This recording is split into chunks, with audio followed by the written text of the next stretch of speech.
Chenro mag lupo kod ohendni mathoth oserochore alwora mar Nam Lolwe, kaunti ma Migori, Kisumu, Homa Bay, Siaya kod mamoko kaluwore kod medruok mar pi e Nam Lolwe ma sani oweyo ka pi opong'o alwora mar Nam Lolwe. Juma nigi ler mathoth. Koth mapek machwe pacho kae sani koro okelo medruok mar pi e aoche matero pi e Nam Lolwe. Gino bende koro okelo medruok mar pi e Nam Lolwe. Medruok ni mar pi omiyo Nam Lolwe medo pong' ma oyienyo kendo kelo midhiero ne jolupo, jogo matimo ohala kod jogo modak e alwora mar Nam Lolwe e kaunti ma Migori, kaunti ma Homa Bay, kaunti ma Kisumu, kaunti ma Siaya kod kaunti mamoko mayudore e alwora mar Nam Lolwe. Pi oseringo mokalo nyaka miere kendo dho nam odinore ma kata kaka yiedhi go maber onge.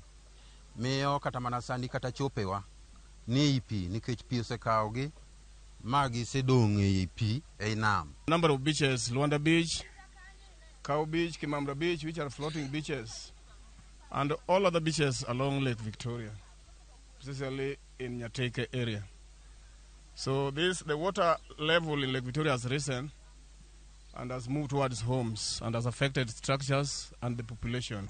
E kaunti ma Migori medruok mar pi oseweyo kadho wedhe ma oting'o mano ma Luanda kaachiel kod Siginga, chenrogo mag lupo nyaka sani koro ochore bang' pi pong'o banda mag jolupo. North Kadem Ward nigi beaches 4. Beaches 4 go te gin ei pi. Sana koro mae madong' ka nigi land mo matin. Ma kogik odhiambo sa 10 kaka iwinjo chief osewacheno, wan ka gi over 100 people mabedo kae through business.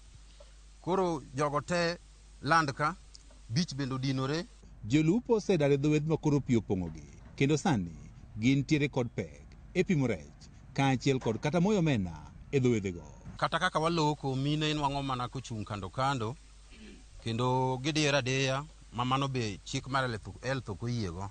Kech nwang'o kaka marom kaka kama wachung'eni ji chiegni madhi 70 ni e iye. Medruok mar pi mar Nam Lolwe bende oweyo ka mwandu mathoth okethore ka chenro mag ohala mathoth e alworano bende orochore. The police affected in this area almost over 300 households because as you can see, these are hotels and even business premises. They are all affected and people have moved. To nyithindo bende dhi yawo sikul kata kaka koro wadwa chulo fees wakia nekech ka kama ngima wate nitie ka yidi go dhi nam kelo nwa rech eka wayudo gima wanyalo loko mamiyo wanyalo bedo gi konyruok kata kaka wanyalo konyore udi kata kaka wanyalo pidho nyithindo.